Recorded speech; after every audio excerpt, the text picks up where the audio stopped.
Hi friends, ಎಲ್ಲರಿಗೂ ನಮಸ್ಕಾರ. ಎಲ್ಲರೂ ಹೇಗಿದ್ದೀರಾ? ಚೆನ್ನಾಗಿದ್ದೀರಾ ಅಂತ ಅಂದ್ಕೊಂಡಿದ್ದೀನಿ. ನೋಡಿ, ಇವತ್ತು ಬೆಳಗ್ಗೆಯಿಂದ ಬ್ಲಾಗನ್ನು ಸ್ಟಾರ್ಟ್ ಮಾಡ್ತಾಯಿದ್ದೀನಿ. ನನ್ನ ಮಗಳಿಗೆ ಟಿಫಿನ್ ಎಲ್ಲ ಕಟ್ಬಿಟ್ಟು ಸ್ಕೂಲಿಗೆ ಕಳಿಸ್ದೆ. ವ್ಯಾನ್ ಕೂಡ ಬಂತು. ಹಾಗೆ ಮನೆಗೆ ಬಂದು ಒಂದು ಸ್ವಲ್ಪ ಎಲ್ಲ ಕೆಲಸಗಳನ್ನು ಮುಗಿಸ್ಕೊಂಡೆ. ಈಗ 12 ಹತ್ರ ಆಗ್ತಾಯಿದೆ. ಈಗ ಒಂದು ಸ್ವಲ್ಪ ಸಂಜೆ ಈವ್ನಿಂಗ್ ಸ್ನ್ಯಾಕ್ಗೆ ಅಂತ ಹೇಳಿ ಇವತ್ತು ಅವಲಕ್ಕಿ ಚೂಡ ಮಾಡೋಣ ಅಂತ ಅಂದ್ಕೊಂಡಿದ್ದೀನಿ. ಅವಲಕ್ಕಿನ ನಾನು ಮೊನ್ನೆ ಸ್ವಲ್ಪ ಬಿಸಿಲಿಗೆ ಹಾಕಿ ಇಟ್ಟಿದ್ದೆ. ಇವತ್ತು ಅದು ಒಗ್ಗರಣೆ ಹಾಕ್ತಾಯಿದ್ದೀನಿ ಚೂಡಾಗೆ. ಇದನ್ನು ನೀವು ಒಂದು ವಾರದ ತನಕ ಇಟ್ಟು ತಿನ್ಬೋದು. ಇಲ್ಲಿ ನಾನು ದೊಡ್ಡ ಸೌಟಲ್ಲಿ ಒಂದು 4 ಸೌಟಷ್ಟು ಎಣ್ಣೆನ ಹಾಕೋತಾ ಇದ್ದೀನಿ. ನಾನು ಅರ್ಧ kg ಅವಲಕ್ಕಿದು ಮಾಡ್ತಾಯಿದ್ದೀನಿ. ಹಾಗೆ ಇಲ್ಲಿ ಎಣ್ಣೆ ಕಾದ್ಮೇಲೆ ಇದಕ್ಕೆ ಜೀರಿಗೆ, ಸಾಸಿವೆ ಎರಡೂ ಹಾಕ್ಕೊಂಡು ಎರಡೂ ಚಟಪಟ ಅನ್ನಬೇಕು. ಯಾಕಂದರೆ ಸಾಸಿವೆ ಅದೇ ರೀತಿ ಉಳಿದ್ರೆ ತಿನ್ನೋದಕ್ಕೆ ರುಚಿ ಅನಿಸಲ್ಲ. ಆಮೇಲೆ ಹೊಟ್ಟೆ ಕೂಡ ಕೆಡುತ್ತೆ. ಆಮೇಲೆ ಈ ಕರಿಬೇವನ್ನ ಎಷ್ಟು ಹಾಕ್ತೀವಲ್ಲ ಅಷ್ಟು ಚೆನ್ನಾಗಿರುತ್ತೆ. ಆಮೇಲೆ ಅದ್ರ ಜೊತೆಗೆ ತಿನ್ನೋದಕ್ಕೆ ತುಂಬ ರುಚಿ ಅನಿಸುತ್ತೆ. ಆಮೇಲೆ ಬೆಳ್ಳುಳ್ಳಿ, ಒಂದು ದೊಡ್ಡ ಗಡ್ಡೆ ಬೆಳ್ಳುಳ್ಳಿನ ನಾನು ಜಜ್ಜಿಬಿಟ್ಟು ಹಾಕ್ತಾಯಿದ್ದೀನಿ. ಹಾಗೆ ಇದಕ್ಕೆ ಶೇಂಗಾ ಮತ್ತು ಪುಟಾಣಿನ ಸೇರಿಸ್ತಾ ಇದ್ದೀನಿ. ನಾನು ಶೇಂಗಾ ಪುಟಾಣಿ ಎರಡೂ ಒಂದೇ ಸರಿಗೆ ಹಾಕಿದೆ. ಯಾಕಂದರೆ ಶೇಂಗಾ ನಾನು ಮೊದಲೇ ಹುರಿದಿಟ್ಕೊಂಡಿದ್ದೆ, ಅದನ್ನೇ ಯೂಸ್ ಮಾಡ್ತಾಯಿದ್ದೀನಿ ನಾನು. ಹಸಿ ಶೇಂಗಾ ಆದರೆ ಮೊದಲು ಎಣ್ಣೆಯಲ್ಲಿ ಸ್ವಲ್ಪ ಫ್ರೈ ಮಾಡಿಕೊಂಡು ಆಮೇಲೆ ಪುಟಾಣಿನ ಹಾಕ್ಕೋಬೇಕು.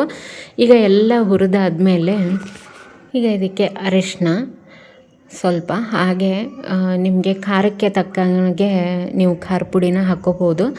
ನಾನಿಲ್ಲಿ 4 ಸ್ಪೂನ್ನಷ್ಟು ಖಾರದ ಪುಡಿನ ಇದಕ್ಕೆ ಸೇರಿಸ್ತಾ ಇದ್ದೀನಿ. ನಿಮ್ಮ ರುಚಿಗೆ ಅನುಸಾರವಾಗಿ ನೀವು ಹಾಕ್ಕೊಳ್ಳಿ. ಈಗ ಇದಕ್ಕೆ ರುಚಿಗೆ ತಕ್ಕಷ್ಟು ಉಪ್ಪು, ಒಂದು ಚಮಚ ಉಪ್ಪನ್ನು ಇದಕ್ಕೆ ಸೇರಿಸ್ತಾ ಇದ್ದೀನಿ. ಚೆನ್ನಾಗಿ ಒಂದು ಸರಿ ಮಿಕ್ಸ್ ಮಾಡ್ಕೊಂಬಿಡಬೇಕು. ಗ್ಯಾಸ್ನ ಆಫ್ ಮಾಡ್ಕೊಂಬಿಟ್ಟೆ ನಾನು.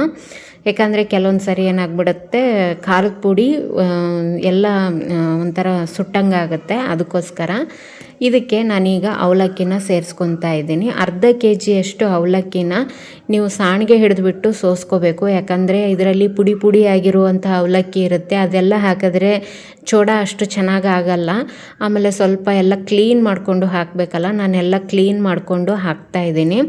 ಈಗ ಇದನ್ನು ಎಣ್ಣೆ ಜೊತೆಗೆ ಚೆನ್ನಾಗಿ ಒಂದು 2 ನಿಮಿಷ ಈ ರೀತಿ ಬೆರೆಸಿದ್ರೆ ತುಂಬ ಚೆನ್ನಾಗಿ ಮಿಕ್ಸ್ ಆಗುತ್ತೆ. ಇದು ನೋಡಿ, ಕಲರ್ ಎಲ್ಲ ಚೇಂಜ್ ಆಗುತ್ತೆ.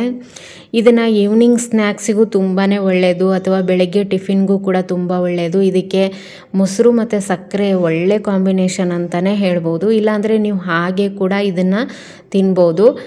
ಮೊಸರು ಸಕ್ಕರೆ ಹಾಕ್ದೇ ಇದಕ್ಕೆ ಹಸಿ ಉಳ್ಳಾಗಡ್ಡಿ ಜೊತೆಗೆ ತಿಂತಾಯಿದ್ರೆ ತುಂಬ ರುಚಿಯಾಗಿರುತ್ತೆ. ಸಂಜೆ ಟೈಮಲ್ಲಿ, ಅದು ಈ ಮಳೆಗಾಲದಲ್ಲಿ ಮಳೆ ಬರ್ತಿರ್ಬೇಕಾದ್ರೆ ಈ ಥರದ್ದು ತಿನ್ನೋದಕ್ಕೆ ತುಂಬ ಚೆನ್ನಾಗಿ ಅನಿಸುತ್ತೆ.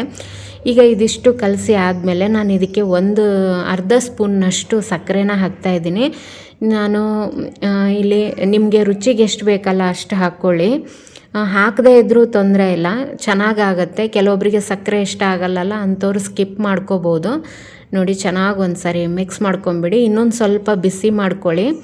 ಬಿಸಿ ಮಾಡಿಕೊಂಡು ಸ್ವಲ್ಪ ಕುರುಕುರು ಅಂದರೆ ಸಾಕು, ಆವಾಗ ಗ್ಯಾಸ್ನ ಆಫ್ ಮಾಡ್ಕೊಳ್ಳಿ. ಈಗ ನೋಡಿ, ಅವಲಕ್ಕಿ ರೆಡಿ ಆಯಿತು. ಮಧ್ಯಾಹ್ನಕ್ಕೆ ಊಟಕ್ಕೆ ನಾನು ಬೆಳಗ್ಗೆನೇ ಮಾಡ್ಕೊಂಡಿದ್ದೆ. ಯಾಕಂದರೆ ನಮ್ಮ ಸಿರಿಗೆ ನಾನು ಊಟ ಮಾಡಿಸಿ ಕಳಿಸ್ತದು. ರೊಟ್ಟಿ ಮಾಡಿದ್ದೆ ಇವತ್ತು. ರೊಟ್ಟಿ, ತುಪ್ರಿಕಾಯಿ ಪಲ್ಯ. ಹಾಗೆ ಅವಳಿಗೆ ಬಾಕ್ಸ್ಗೆ ಅವಳು ಇವತ್ತು ದೋಸೆ ಕಟ್ಕೊಂಡು ಹೋಗಿದ್ದಾಳೆ. ಫಿಕ್ಸ್ ನಾನು ರೊಟ್ಟಿ ಇಲ್ಲ ಚಪಾತಿ ತಿನ್ನಿಸ್ಬಿಟ್ಟು ಕಳಿಸ್ತೀನಿ ಅವಳಿಗೆ. ಇದಿಷ್ಟು ಊಟ ಆದಮೇಲೆ ನಾನು ನನ್ನ ಮಗಳಿಗೆ ಒಂದು ಸ್ವಲ್ಪ ಕ್ಲೇ ಮಾಡಿದೆ. ಅವಳು ಪಿಂಕ್ ಕಲರ್ ಕ್ಲೇ ಬೇಕು ಅಂತ ಕೇಳ್ತಾ ಇದ್ಲು, ಅದಕ್ಕೋಸ್ಕರ ಕ್ಲೇ ಮಾಡಿದ್ದೀನಿ. ಆಮೇಲೆ ಲೈಟ್ ಗ್ರೀನ್ ಕಲರ್ ಕೂಡ ಒಂದು ಮಾಡಿದ್ದೀನಿ.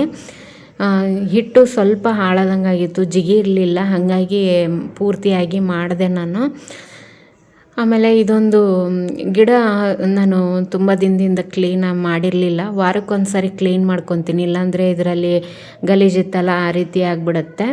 ಕಪ್ ಕೂಡ ಚೆನ್ನಾಗಿ ಕ್ಲೀನ್ ಮಾಡ್ಕೊಂಬಿಟ್ಟು ಈ ರೀತಿ ನೀರನ್ನು ಫಿಲ್ ಮಾಡಿ, ಇದು ಏನಿದೆಯಲ್ಲ ಈ ಗಿಡ ಕೂಡ ನಾನು ನೀರಲ್ಲಿ ಚೆನ್ನಾಗಿ ತೊಳಿತೀನಿ.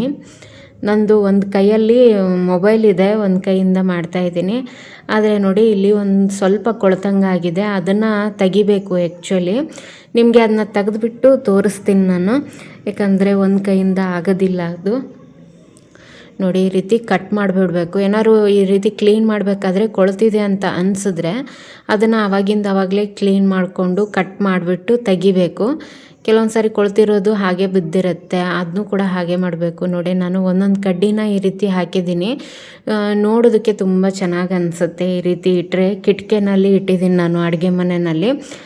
ತುಂಬ ಚೆನ್ನಾಗಿ ಅನಿಸುತ್ತೆ ಕ್ಲೀನಾಗಿ. ಈ ರೀತಿ ಕ್ಲೀನ್ ಮಾಡಿದಾಗೆಲ್ಲ ತುಂಬ ಚೆನ್ನಾಗಿ ಅನಿಸುತ್ತೆ. ಅಡುಗೆ ಮನೆಯಲ್ಲಿ ಒಂದು ಪಾಸಿಟಿವ್ ವೈಬ್ಸ್ ಅಂತಾರಲ್ಲ ಆ ರೀತಿಯಾಗಿರುತ್ತೆ. ಹಾಗೆ ನಾನೊಂದು ಸ್ವಲ್ಪ ಗಿಡಗಳನ್ನು ನೀರಲ್ಲಿ ಹಾಕಿಡಬೇಕು ಅಂತ ಅಂದ್ಕೊಂಡು ಹೊರಗಡೆ ಬಂದೆ. ಯಾವ್ಯಾವ್ದು ಗಿಡ ಇದೆಯಲ್ಲ ನೀರಲ್ಲಿ ಬೆಳೆಯುವಂಥದ್ದು ಅದನ್ನು ಇವತ್ತು ಹಾಕ್ತಾಯಿದ್ದೀನಿ. ಯಾಕಂದರೆ ನನ್ನ ಹತ್ರ ಒಂದಿಷ್ಟು ಗಾಜಿನ ಬಾಟ್ಲ್ಗಳಿದೆ. ನನಗೆ ಅದು ಈಗ ಕಿಚನಲ್ಲಿ ಬೇಕಾಗಿಲ್ಲ, ಹಂಗಾಗಿ ಅದನ್ನು ತೆಗಿತಾ ಇದ್ದೆ. ಅದನ್ನ ಹಾಗೆ ಏನು ಬಿಸಾಡೋದು ಅಂತ ಹೇಳಿ ನಾನು ಅದರಲ್ಲಿ ಈ ಥರ ಗಿಡಗಳನ್ನು ಹಾಕೋಣ ಅಂತ ಅಂದ್ಕೊಂಡಿದ್ದೀನಿ. ಈ ಸಿಂಗೋನಿಯಂ ಗಿಡ ಗ್ರೀನ್ ಕಲರಲ್ಲಿ ಬರುತ್ತೆ, ಆಮೇಲೆ ಈ ಥರ ಲೈಟ್ ಬ್ಲೂ ಕಲರು, ಇದರಲ್ಲಿ ಸುಮಾರು ವೆರೈಟಿ ಇದೆ.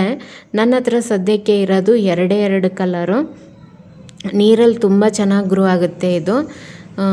ಹಾಗೆ ಇದು ಒಂದು ಎಳೆಬಳ್ಳಿ, ಅದನ್ನು ನಾನು ಇವತ್ತು ನೀರಲ್ಲಿ ಹಾಕೋಣ ಅಂತ ತೆಗೆದು ನೋಡ್ತಾ ಇದ್ದೆ. ಇದರಲ್ಲೂ ಒಂದು ಕಟ್ಟಿಂಗನ್ನು ನೀರಲ್ಲಿ ಹಾಕ್ತೀನಿ, ಆಮೇಲೆ ಮತ್ತೆ ಇದನ್ನು ಮಣ್ಣಿಗೆ ಹಾಕಿ ಇನ್ನೊಂದು ಗಿಡ ಮಾಡ್ಕೊಳಕ್ಕೆ ಬರುತ್ತೆ. ಹಾಗಾಗಿ ಇದನ್ನು ನೋಡಿ ನಾನು ಕಟ್ ಮಾಡಿ ತೆಗಿತಾ ಇದ್ದೆ. ಈ ಥರ ಗಿಡಗಳನ್ನು ಭಾಳಷ್ಟು ಗಿಡಗಳೇನೆಂದರೆ ನಾವು ನೀರಲ್ಲಿ ಬೆಳೆಸ್ಬೋದು. ಮನೆಯಲ್ಲಿ ನಾವು ಹೊರಗಡೆಯಿಂದ ದುಡ್ಡು ಕೊಟ್ಟೇ ತೊಗೊಂಡು ಬಂದು ನಾವು ಅಲಂಕಾರಕ್ಕೆಲ್ಲ ಇಡಬೇಕು ಅಂತ ಏನಿಲ್ಲ. ಮನೆಯಲ್ಲಿರುವಂಥ ವಸ್ತುಗಳನ್ನು ಬಳಸ್ಕೊಂಡೇ ನಾವು ಬೇಕಾದಷ್ಟು ಮನೆಗೆ ಅಲಂಕಾರಿಕ ವಸ್ತುಗಳನ್ನು ಮಾಡ್ಕೋಬೋದು. ನಾನೀಗಾಗಲೇ ಒಂದಿಷ್ಟು DIYs ಎಲ್ಲ ತೋರಿಸಿದ್ದೀನಿ. ಯಾರು ನೋಡಿಲ್ಲ ಅಂದರೆ ಹಿಂದಿನ ವೀಡಿಯೋಗಳಿದೆ, ನೋಡಿ ಚೆಕ್ ಮಾಡ್ಕೊಳ್ಳಿ. ನೋಡಿ ಇದು ಮನಿ ಪ್ಲ್ಯಾಂಟ್ ಅಂತೂ ನಿಮಗೆಲ್ಲರಿಗೂ ಗೊತ್ತಿದ್ದೇ ಇದೆ. ಇದನ್ನು ಕೂಡ ನಾವು ನೀರಲ್ಲಿ ಬೆಳಿಬೋದು. ನಾನೀಗಾಗಲೇ ಸಾಕಷ್ಟು ಮನಿ ಪ್ಲ್ಯಾಂಟ್ಗಳನ್ನು ಮನೆಯಲ್ಲಿ ಬೆಳೆದಿರೋದನ್ನು ತೋರಿಸಿದ್ದೀನಿ, ಯಾವ ರೀತಿ ಬೆಳೆಯೋದು ಅಂತಲೂ ತೋರಿಸಿದ್ದೀನಿ. ಹಾಗೆ ಇದನ್ನೊಂದು ಕಟ್ ಮಾಡ್ತೀನಿ ನೋಡಿ, ಫಿಲೋಡೆಂಡ್ರಾನ್ ಜಾತಿಗೆ ಸೇರಿರುವಂಥದ್ದು ಇದು ಕೂಡ ಅಷ್ಟೇ ತುಂಬ ಚೆನ್ನಾಗಿ ಕಾಣುತ್ತೆ. ಏನು ಆರ್ಟಿಫಿಷಿಯಲ್ ಗಿಡ ಇಟ್ಟಿದ್ದೀವೇನೋ ಅನ್ನಬೇಕು, ಆ ರೀತಿಯಾಗಿ ಕಾಣುತ್ತೆ. ಇದು ಎಲೆಗಳು ತುಂಬ ದೊಡ್ಡದಾಗಿ ಗ್ರೀನಾಗಿ ಶೈನಿಂಗ್ ಆಗಿ ಇರುತ್ತೆ ಇದರದ್ದು. ನೋಡಿ ಇದನ್ನೆಲ್ಲ ತೊಗೊಂಡು ಬಂದಿದ್ದೀನಿ ನಾನು. ಕೆಳಗಡೆ ಇರುವಂಥ ಎಲೆಗಳನ್ನೆಲ್ಲ ಕಟ್ ಮಾಡಿದ್ದೀನಿ. ಇದನ್ನು ನೋಡಿ ಯಾವ ಒಂದು ಗಿಡಕ್ಕೆ ಯಾವ ಸೈಜಿಂದು ಬಾಟಲ್ ಬೇಕಲ್ಲ ಅದನ್ನು ನೋಡಿಬಿಟ್ಟು ಹಾಕ್ತಾಯಿದ್ದೀನಿ. ಈ ಬಾಟಲ್ ಇನ್ನೊಂದು ಸ್ವಲ್ಪ ಕ್ಲೀನ್ ಮಾಡಬೇಕಿತ್ತು, ಅದನ್ನ ನೆಕ್ಸ್ಟ್ ಮಾಡ್ತೀನಿ ನಾನು. ಇವತ್ತು ಇದನ್ನು ಗಿಡ ಇಟ್ಬಿಡ್ತೀನಿ. ಹಾಗೆ ಇದು ನೋಡಿ, ಇದು ಎಲ್ಲದಕ್ಕೂ ನೋಡ್ ಏರಿಯಾದಲ್ಲಿ ಬೇರುಗಳು ಇರುತ್ತೆ. ಈ ಬೇರುಗಳೇನಿದೆಯಲ್ಲ ಇದನ್ನು ನೀರಲ್ಲಿ ಹಾಕಿಬಿಟ್ರೆ ತುಂಬ ಚೆನ್ನಾಗಿ ಗ್ರೋ ಆಗುತ್ತೆ ಇದು. ಈ ಗಿಡ ಏನಂದರೆ ಲೀಫ್ ಆರ್ಟ್ ಪ್ಲ್ಯಾಂಟಿಂದು ನನ್ನ ಹತ್ರ ಸಾಕಷ್ಟಿದೆ ನೀರಲ್ಲಿ ಹಾಕಿಟ್ಟಿರುವಂಥದ್ದು. ಎಲ್ಲನೂ ತುಂಬ ಚೆನ್ನಾಗಿ ಕಾಣುತ್ತೆ ನೋಡೋದಕ್ಕೆ. ಈ ರೀತಿಯಾಗಿ ಮನೆಯಲ್ಲಿಟ್ಟರೆ ತುಂಬ ಖುಷಿ ಕೂಡ ಅನಿಸುತ್ತೆ. ಇದು ಎಲ್ಲದೂ ನಾನು ಇಲ್ಲಿ ಹಾಕಿ ಇಟ್ಟಿದ್ದೀನಿ. ಹಾಗೆ ಈ ವಿಡಿಯೋಗಳು ನಿಮಗೆ ಇಷ್ಟ ಆಗ್ತಾ ಇದ್ದರೆ ಒಂದು ಲೈಕ್ ಮಾಡಿ ಫ್ರೆಂಡ್ಸ್. ಇನ್ನೂ ತನಕ ನನ್ನ ಚಾನಲ್ನ ಸಬ್ಸ್ಕ್ರೈಬ್ ಮಾಡ್ಕೊಂಡಿಲ್ಲ ಅಂದರೆ ದಯವಿಟ್ಟು ಸಬ್ಸ್ಕ್ರೈಬ್ ಮಾಡಿಕೊಂಡು ವಿಡಿಯೋಗಳನ್ನು ನೋಡಿ ಸಪೋರ್ಟ್ ಮಾಡಿ ಅಂತ ಹೇಳ್ತೀನಿ. ಹಾಗೆ ನಿಮಗೆ ಯಾವ ಥರ ವಿಡಿಯೋಗಳು ಬೇಕು ಅನ್ನೋದನ್ನು ಕಮೆಂಟ್ ಮಾಡಿ. ಹಾಗೆ ನನ್ನ ವಿಡಿಯೋಗಳಲ್ಲಿ ನಿಮಗೆ ಏನು ಇಷ್ಟ ಆಯಿತು ಅಂತಲೂ ಕಮೆಂಟ್ ಮಾಡಿ, ನನಗೂ ಕೂಡ ಖುಷಿ ಅನಿಸುತ್ತೆ.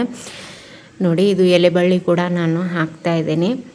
ನೋಡಿ ಈ ರೀತಿ ಕಿಟಕಿನಲ್ಲಿಟ್ಟರೆ ತುಂಬ ಚೆನ್ನಾಗಿ ಅನಿಸುತ್ತೆ ನೋಡೋದಕ್ಕೆ. ಈ ವಿಡಿಯೋ ಇಷ್ಟ ಆದರೆ ಲೈಕ್ ಮಾಡಿ ಫ್ರೆಂಡ್ಸ್. Thank you.